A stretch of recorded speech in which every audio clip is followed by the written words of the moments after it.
Алла тағала дүниедегі өмір туралы неге айтпай кетті?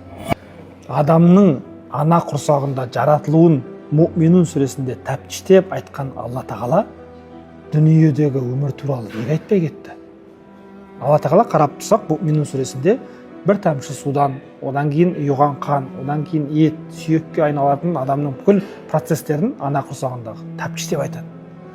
Одан кейін біз енді өмірге келеміз, өмірге келгеннен кейін өсеміз, ер жетеміз, арман, мақсат, тіршілік, дүние, көлік, мансап деп кете береміз ғой. Оның барлығын мүлдем айтпайды Алла тағала. Бірден өмірден өтесіңдер одан кейін дейді. Тіпті туа салып өмірден өтіп кететін сияқты қылып айтады. Яғни бұл не деген сөз?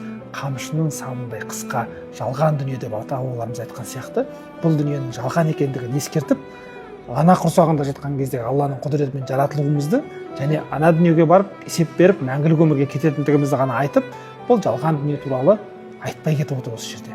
Сондықтан жалған дүниеге қатты мән беріп, мәңгілік құндылықтардан арылып қалмайық.